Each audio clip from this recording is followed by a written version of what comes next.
So you said you had 3 C's of self-care Yes. that you wanted to share. So what's the first C? Yeah. Well, I think that the first one would certainly be curiosity. And I use that word all the time in, working with my women and teaching meditation is to approach reflection and awareness with curiosity, that we don't know what we're going to find. And so, and again, with awareness, we tend to jump onto judgment right away. That's good, that's bad, it's my fault, it's their fault. And if we can approach with more of a sense of curiosity, especially listening to what our thoughts are doing, instead of, oh, why am I thinking that way? I'm so silly or ridiculous. Wow, I just had a really interesting thought pop in. Was it helpful? No, it was actually destructive. And so when we can approach our self-awareness with a sense of curiosity, then we're less likely to judge ourselves for it. And again, that judgment just gets in the way of problem solving or acceptance. That's so good. And obviously, this is Meredith for real, the curious introvert. Exactly. So this is so perfect that you would say that. That's how I have overcome some of my anxieties, or whatever you want to call them, is just leaning into the curiosity of it, as though I were an alien looking down, what's going to happen next? Isn't this interesting? Isn't this exciting? And kind of reframing that. So. Our thoughts, feelings, and behaviors are linked. So it's very important during times like this to monitor your thoughts. Mm-hmm. What am I saying to myself? What am I telling myself? What am I creating as the worst case scenario? Right? So if you think of it like a triangle, you would have your thoughts at the top, and then at the right corner, you'd have your feelings, and then at the left corner, you'd have your behaviors or actions. So if my thought is, we're all going to die, I'm probably going to be feeling anxious or maybe even depressed. And then so my behavior might be, that I am isolating, not in a good way. And so what am I telling myself? And then how can I stop those irrational thinking, that irrational thought? And what do I need to say to myself to combat that thought? No, we're going to be okay. Or if you're religious, God is in control. Mm-hmm. Whatever that looks like for you, but capturing the thoughts is going to be so important for you in this time, because it truly does affect how you're feeling. And then using those coping skills, like getting out in nature and going for a walk if you can, mm-hmm. perhaps some social distancing, or sitting on your patio and having a cup of coffee or tea or water or whatever but being intentional about saying to myself, what is it that I need? I need to create some space for myself. It's okay to walk away from my family without guilt for a moment. So to the people that are suffering, I'm going to say this again, please remember to ask yourself, what am I feeling and what do I need? Sometimes you just need to say no. Sometimes I need to set boundaries. This is right now is the time in your life where you're probably going to need to set some boundaries and say, this is the time that I'm going to be doing work. And then this is the time I'm going to be doing my, my own stuff so I can breathe. Right. This is the time I have with my kids because I have to focus on them. We're in a day and time where our schedules cannot look the same. I can't sit at a computer for 8 hours uninterrupted because my kids are running around the house. Mm-hmm. So again, looking at my calendar the night before and structuring my day with my family and saying, this is how it's going to look, kids. Mommy's going to need some quiet time during this time. And during that time, daddy's going to do this, or you're going to be here. And I know not everybody has that support. Yeah. But we have to think about what resources do we have right now? And then how can I best use these resources? Avoidance, for me personally, makes mountains out of molehills. Mm-hmm. It makes it like, oh, this is so complicated. It's going to take so much time. And when I start to have that thought process, I know I'm procrastinating, which is just this weird stress response that's literally the most unhelpful thing that my body could do. Like, oh, let's just put off everything. Yeah.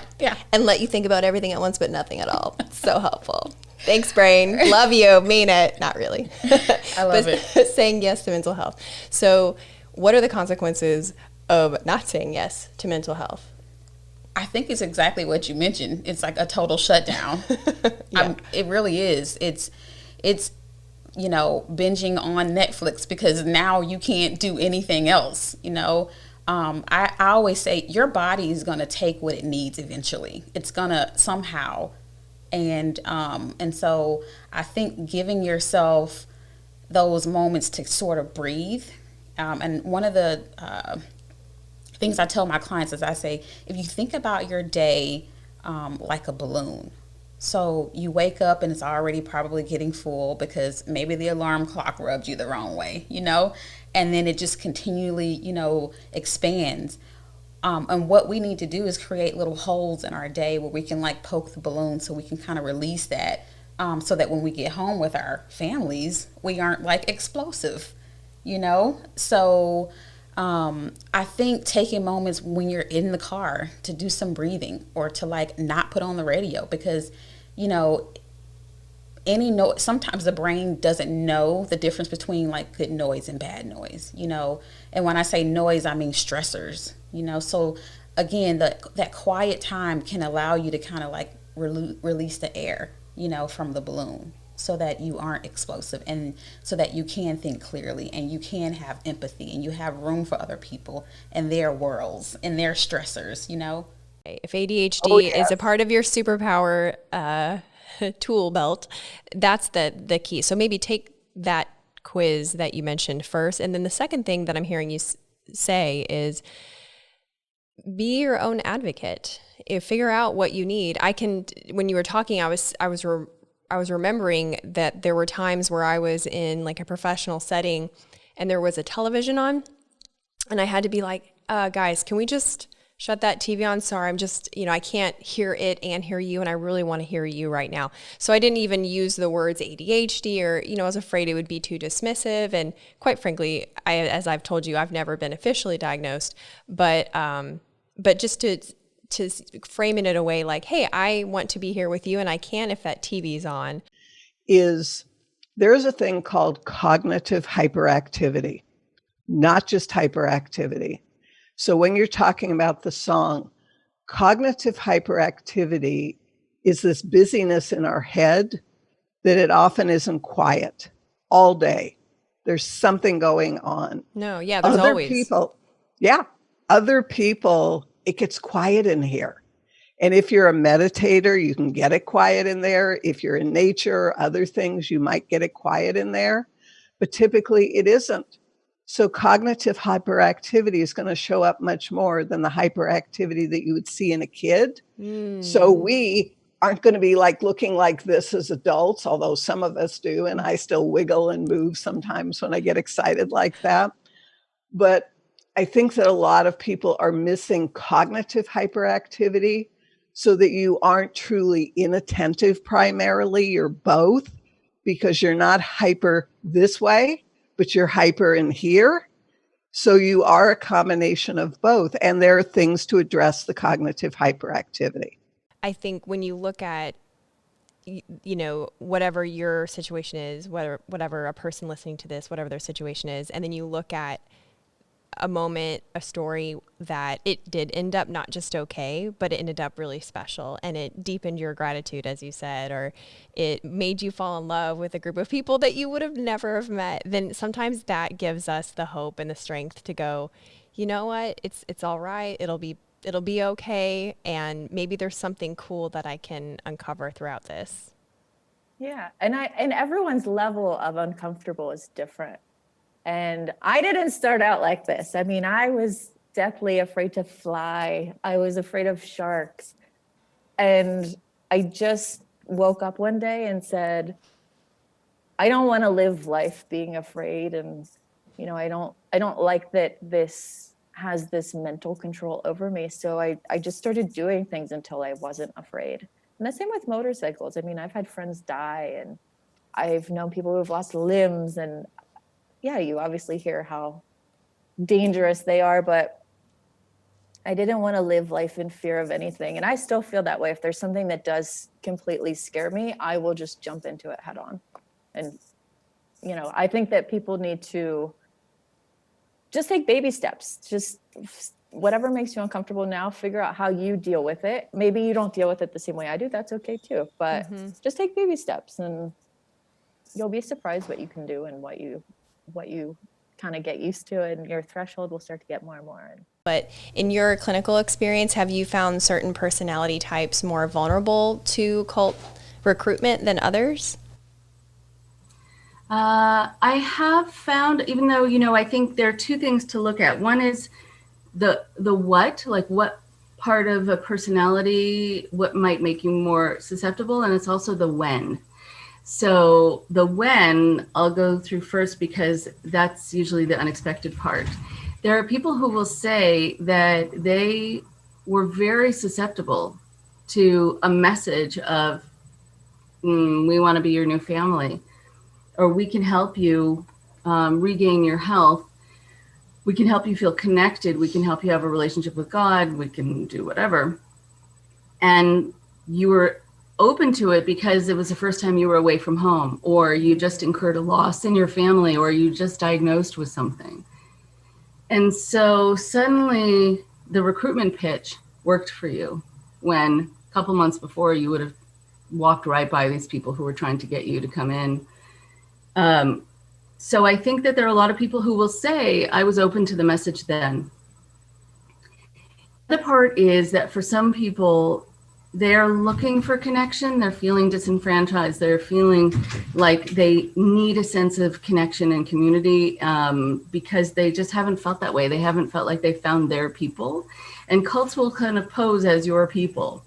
They'll give you a language to use so that you're all speaking the same language. They'll make you feel like you have found it. And so there's this sort of love bombing that happens right away that really draws people in, and people open to that who are not suspicious necessarily are going to love it. People who are a little more suspicious don't get involved in cults as easily. They'll wonder, like, this was a little too easy. Like, what do they want from me? I definitely want to figure out the definition of depression, because I read that people who watch Netflix series in a binging way, that they experience depression after the show is over. And I thought, I don't know if we're using that word. I don't think you know what it means. Are we meaning what we think we mean? Yeah. So, and I have some listeners who are very concerned about The Office going off air. It is concerning. It is concerning. So we should probably start there with the definition of depression as it relates to our Netflix favorites. Well, and I think that as this word depression has made its way into our common language, I think we've started to use that as a word for really sad. Right? I'm depressed, which I think means I'm extra sad over this. Yeah. And it's really more than that. So yeah, I want us to talk about what is that difference and how do I know, am I sad? Am I really sad? Am I depressed? Are these things the same? Are they related or what? Yeah, because we only really have that one word. In English, I just realized that. We have sad, and then below sad are I'm feeling down. But nothing is, we go from sad to depressed. There's nothing really in between. and in reality, there's a lot of things in between. Right? Yes. So walk us through that, will you? Sure. Yeah. So sadness, we'll talk about that for a second. And I think that's one that, we know when we feel it and we know when we see it. I don't know that sadness needs a whole lot of explanation. But when it comes to depression, that's when there's a lot of questions. People are like, am I sad or am I depressed? Or how do these, are these the same? So depression can definitely include sadness, but it is more encompassing and more pervasive than sadness alone. So sadness as an emotion is something that we expect can sort of come and go. It's transient. And it's typically in response to something, right? Maybe it's our Netflix series ending and we're feeling really, really, really sad about that. But it's usually about something, in response to something. If we're depressed, it may or may not be in response to something. But going back to what I was saying, that it can include sadness. It may not be, oh, I feel like I'm crying all the time, sadness. It can be a low mood. It can be something that's more of I'm feeling apathetic, or I'm feeling sort of numb, as we call it, or that I'm not enjoying things. I'm not interested in my normal way. But it also includes things outside of mood. So a lot of times we see impact on motivation. We see cognitive impacts. So lots of trouble with focus and decision making. We're hearing a lot of that right now. Yeah. Problems with sleep, changes in appetite, which can sometimes be related to changes in weight. That can be going up or down. Can be thinking of death, and not just in a I'm wanting to hurt myself, or I'm suicidal, but just kind of that thought, that theme is around a lot. Yeah. And so it's beyond just a feeling or a mood. It's encompassing some of these other symptoms as well. And then the other thing that we think about when we're going, okay, is this sadness or is this depression? We're thinking about the frequency of these symptoms, the intensity, the duration, how long are they lasting? So where sadness is transient, right? This thing might happen, I might feel sad about it for 30 minutes or a day or so. Depression, if it's a diagnosable episode, is at least 2 weeks. I think creativity is such the underdog of business skills, because you have to have that creativity to problem solve. And really, creativity is also, as you mentioned at the beginning of our chat, it's how you can solve the problems of mental health, is by using creative solutions, expressing your feelings creatively, using different mediums, trying different things. It's also kind of tied to that perseverance of, if one thing doesn't work, try another thing and keep going. Yeah, it's really, that is the takeaway for sure. If someone that is listening that has some sort of mental challenge, instead of making yourself wrong because you have an obsessive mind or depression or anxiety or any number of a body disorder, any of these types of things, look at how can I use this to my advantage? And there are ways to do that. Maybe the depression that you're feeling is a signal that you need to change your diet. Maybe you need to exercise more. Maybe it's a pain that could motivate you to go to therapy. Like, instead of dwelling on it and living in this muck, like, get off your ass as hard as it is. I'm not saying it's not hard. It's hard.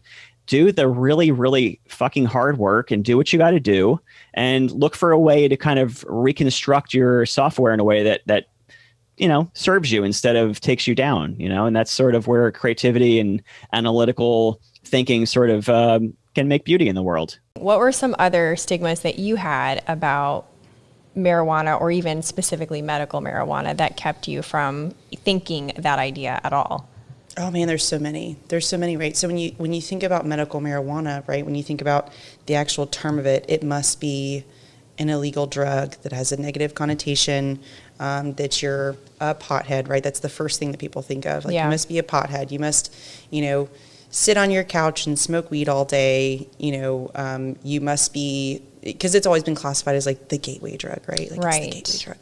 And I'm like, if you have taken some of these anti-anxiety medications, or Adderall or caffeine, there's all kinds of stuff that that affects your mental state. And I think that the stigma that I had, especially even for this episode, right, is that I don't want people to think that I'm not capable of doing something because my mental state is altered. Right. But really, the fact of it is that my mental state needed a solution to the problem it was having. And so for me, the stigma is really around, is she capable of managing life with it? And my answer to that is, like, I couldn't really manage life effectively without it. And so when does anxiety become a problem within relationships? Like, what's the threshold? Let's see. There's really becomes a problem whenever the one that's not having it doesn't know what to do with it. They don't understand it. So usually the best thing for them is to educate themselves on it and understand the other person's perspective, what they're worrying about, what their triggers are, and supporting them. But when it becomes problematic, it's, of course, there's going to be arguing. We're going to see different perspectives. For me, Amy will be happy. She'll be fine with me talking about it. She's got anxiety, my wife. I've had anxiety, so it's fine for us because I've dealt with it before, and she's dealing with it now mildly. She didn't start having it until kids came, and now she's got a whole new set of worries to worry about all the time. And then now we got COVID, and we got remote learning. Oh my gosh. So it's been a challenge. I like to for call her. remote learning drinking from home. Day drinking. Yeah. Day drinking. That's I've come home to her with a glass of wine a couple times. So accurate. There's a number of things that, to look for, irritability, if your significant other is having trouble sleeping, they're restless, they're antsy, talking to them, figuring out what's going on. Those are going to be the things that you want to do. You don't want to make it about y'all. You want to make it about the anxiety. So that it's not like a blame thing. Correct. There's no blame to throw around. Your brain's very complex, and sometimes it's going to play tricks on you, and that's what... When you are in a state of fight or flight, in a regular state, and that's your everyday, that's the thing that you're just normally used to, what happens is you start breathing faster just naturally because you're in that state. Right. When you start breathing faster, you're sending a signal through your to the autonomic nervous system. Because of that breathing, it is that bottom up or top down in this case signal. And that signal says, hey, I'm in a state of fight or flight. And then your autonomic nervous system says, oh my God, we must be in more danger than I even thought. And so it starts to ratchet up things. It starts to ratchet up this state of fight or flight. And before you know it, you're freaking out. You're having panic attacks. You're just in a state of constant anxiety. And we see it all too often. And of course, our first thing to do is to do drugs and all these things, whether prescription or otherwise. And the interesting thing is we actually have it in our capacity to just take that breath and use it to shift back into the state, or at least decelerate that. And it's interrupting the pattern. If I feel in a funk, I think of a way to interrupt the pattern of that thought and that feeling. And that might be with music. It might be with hanging upside down, like just doing a forward fold and letting the blood rush to my head. It's interrupting the pattern of being upright. I'm telling you, just if you're in a funk, try it. Think about all the things that are and do the opposite. I will watch one episode of a TV show or walk around outside. So anything that interrupts it. The second one is a super recent one that I'm trying out, and it's probably connected to mindfulness. I didn't read it in a book. I just sort of made it up. It came out of a need of feeling overwhelmed with lots of thoughts all at once. So I feel like my brain is an information highway of converging thoughts that are trying to cut each other in line. Like they don't queue up. Like they just are shoving each other and being crazy. So it can make me tired physically. It can make me feel overwhelmed, and it makes me feel anxious because whenever I'm doing one thing, I'm thinking about 10 other things. So my latest tool in my tool belt, I don't even have a name for it. It's just repeating in my head what I am doing.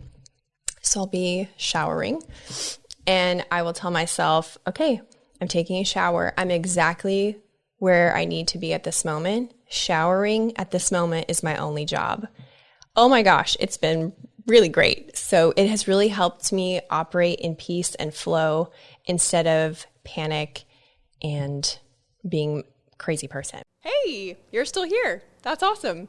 I hope to see you next week too. I talk with the most interesting people that you've probably never heard of. Most of them are paradoxical and bring an opportunity for you to grow as a person. So if you like bright, meaningful entertainment, be sure to subscribe and hit the bell for notifications.